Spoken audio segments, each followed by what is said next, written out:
estudiantes, aprendices y curiosos de la literatura. Bienvenidos a un nuevo video. En este tutorial nos introduciremos nuevamente en las leyendas, pero para aprender a analizarlas, sobre todo en cuanto a sus personajes, ya que los personajes de las leyendas sabemos que pueden ser personas, animales, plantas y fuerzas de la naturaleza. En algunos relatos sufren una transformación sorprendente, inesperada, en la que se encuentra la causa de lo que se quiere explicar. Otras veces los personajes resultan ser los héroes, que encuentran la solución a un gran problema y llevan el bienestar a su pueblo. Todo esto que sucede en las leyendas, estos relatos casi siempre fantásticos, merecen ser analizados. Y para poder analizarlos vamos a utilizar una estrategia que se llama el esquema actancial y más en profundidad el esquema de Greimas. Y para poder hacerlo vamos a disfrutar de una leyenda guaraní que se llama la leyenda del hornero. La leyenda del hornero, versión de Ariela Kramer de una leyenda guaraní. Una mañana de sol, el joven Jaé iba por la orilla del río siguiendo las huellas de un carpincho, cuando un bellísimo canto llamó su atención. Nunca antes había escuchado esta melodía. ¿Será de un pájaro peregrino?, se preguntó, y buscó con la mirada de dónde provenía aquel canto. Grande fue su sorpresa al notar que la melodía no provenía de un ave, sino de una muchacha de rostro dulce y cuerpo de junco. Jaé y la bella cantora se enamoraron al instante. Al tiempo de frecuentarse quisieron formar una familia, pero para eso Jaé tenía que someterse a las 3 pruebas que marcaban la mayoría de edad. ¿Cuánto falta?, se preguntaba Jaé una y otra vez, mientras su amada contaba los días tallando rayitas en la corteza de un árbol. La llegada del otoño cambió el paisaje y marcó el inicio de las pruebas, pero ese año la hija del cacique también alcanzaba la mayoría de edad, y su padre prometió que la daría por esposa a quien se destacara en esos desafíos. La primera prueba era una carrera a pie. Jaé corrió más rápido que el viento y llegó primero. «Pero no quiero casarme con la hija del cacique. ¿Qué puedo hacer?», pensaba Jaé mientras los otros competidores se acercaban a saludarlo. La segunda prueba era una carrera a nado contra la corriente. Jaé nadó tan rápido que el murmullo del río quedó detenido. «Cada vez estoy más cerca de demostrar que soy un hombre, pero cada vez estoy más lejos de mi bella cantora», pensaba Jaé y esquivaba la mirada soñadora de la hija del cacique. La tercera prueba era la más difícil.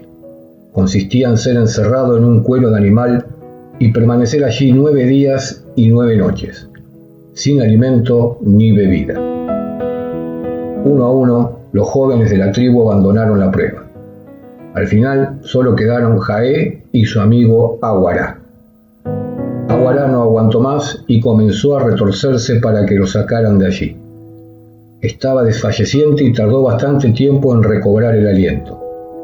La tribu se olvidó de Jaé, que para entonces era el vencedor. Cuando lo rescataron, se había vuelto del tamaño de un ave. Su piel curtida y sus cabellos enredados se habían convertido en un brillante manto color avellana. Su boca era un pico. Sus piernas, unos delgados palitos terminados en pequeñas garras. Era un pájaro. La hija del cacique fue desposada con su amigo Aguará. Jaé se refugió entre las ramas de un lapacho y ensayó el melodioso canto que tantas veces había escuchado en la voz de su amada. Al escucharlo, la bella cantora supo que era él y que la estaba llamando. Entonces, su rostro dulce y su cuerpo de junco también se fundieron en una frágil figura color avellana. Y allí están, cada vez que el paisaje se vuelve ocre. Amasan barro y construyen su nido.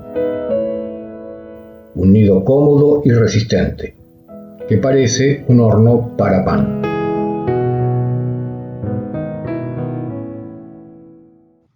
Con la historia que acabamos de escuchar, la leyenda del hornero, ustedes contarán con material para practicar y llevar a cabo los análisis correspondientes que estamos aprendiendo en este tutorial.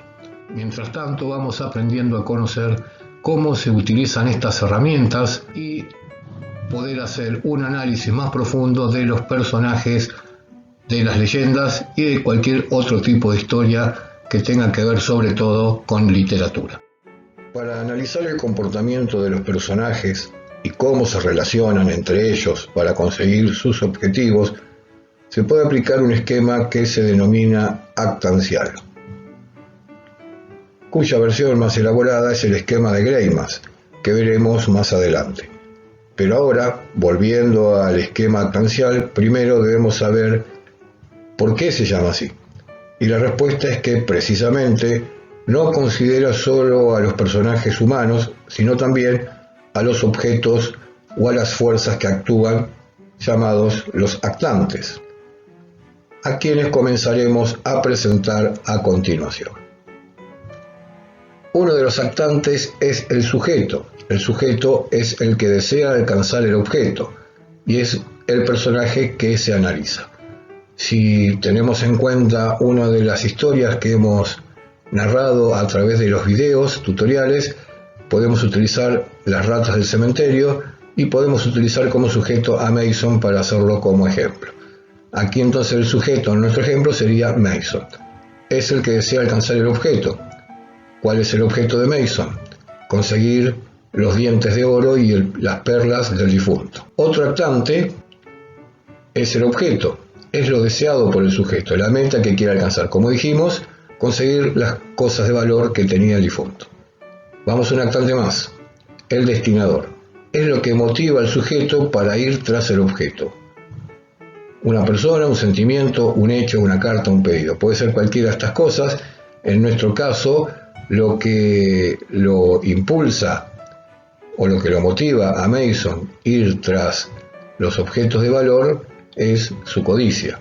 Es decir, es un sentimiento defectuoso, pero un sentimiento al fin. Su codicia y su falta de escrúpulos lo llevan a robarle cosas a los cadáveres. El destinatario es el que se beneficia cuando el sujeto obtiene el objeto deseado. Puede ser el sujeto mismo. En este caso, el de Mason, obviamente el único que se beneficia es él. Hay historias donde a veces el sujeto hace cosas que benefician a otras personas. El ayudante es el que ayuda al sujeto a obtener el objeto. Puede ser un personaje, una fuerza natural, los sentimientos. ¿Quién ayuda a Mason en ese caso en particular a obtener el objeto, las cosas de valor que tenía ese difunto en esa parte de la historia? El clima es una cuestión que hizo que los parientes del difunto no vayan al cementerio. También podría haber sido el revólver, que utiliza para luego defenderse de las ratas. Y el oponente es el obstáculo contra el que debe luchar el sujeto para alcanzar el objeto. Acá está bastante claro, son las ratas que se roban el cadáver y él tiene que ir tras ellas para conseguir los objetos de valor que tanto deseaba. Al principio de este video mencioné el esquema de Greimas. Este esquema lo que hace es representar gráficamente los elementos que vimos anteriormente y lo hace de la siguiente manera. Comenzamos con el sujeto. Como dijimos, en el caso de Mason vamos a utilizar ahora a las ratas. Vamos a utilizar como sujeto a las ratas. Las ratas tienen un objeto. El objeto es lo deseado por el sujeto. Es decir, las ratas se quieren comer el cuerpo. Ese es el objetivo. Aparece el destinador. En el caso de las ratas, en los que los motiva, suponemos que es el hambre. Vamos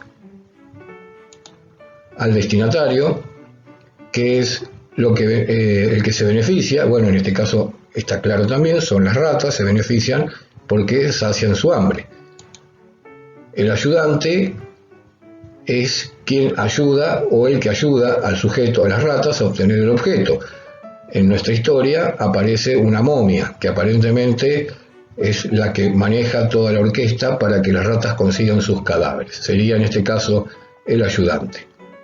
Y por último, el oponente. En este caso particular, en nuestra historia, quien se opone a que las ratas se coman el último cadáver es Mason. ¿Ven cómo cambia según desde el punto de vista que estemos analizando la historia? Por eso tenemos que agregar una cuestión más. Hay que tener cuidado porque estos roles no son fijos. Si cambia la situación del sujeto, se modifican también los actantes con los que se relaciona. Por eso, el esquema no es el mismo si pensamos a las ratas como sujeto o a Mason. Y tampoco es igual si aplicamos el análisis actancial al principio o al final de la historia. Si recuerdan bien, la primera parte de la historia, Mason tiene otros oponentes que son la policía y los que tienen que vigilar si en el cementerio hay ratas. Él tiene que mentir para que no hagan ningún análisis porque se darían cuenta de que estaba profanando las tumbas e iría a la cárcel. Por eso, según donde se les pida que hagan el análisis, tienen que tener en cuenta las relaciones de los actantes. Y según si se les pide que analicen a tal o cual sujeto, se debe tener en cuenta precisamente a ese sujeto con sus relaciones. Ahora ya sabemos qué es el esquema actancial, el esquema de Greimas, y a partir de ellos poder analizar desde una perspectiva más técnica los personajes de las leyendas, pero no solamente de las leyendas, sino también de los cuentos, de las novelas y de todo tipo de historia. Siempre, claro está, que la intención sea reconocer cómo funciona la estrategia literaria. Así que para eso tendremos que ver otros videos, tendremos que ingresar a otros tutoriales y conocer más en profundidad tipos de relatos, subgéneros, etc. Pero por este ya está. Recuerden que si surgen dudas, abajo están los comentarios. También si quieren estar al día con los videos que se van bajando, van al botón rojo, suscríbete, aprietan la campanita y automáticamente cada vez que se baje un nuevo video serán notificados. También si quieren tener el curso completo, van a la pestaña que está aquí arriba, le quedan allí y a partir de la misma tendrán la posibilidad de ingresar a todos los tutoriales que se han emitido desde este canal. Por lo pronto nada más, solo me resta decir, sean felices, lean un libro y hasta pronto.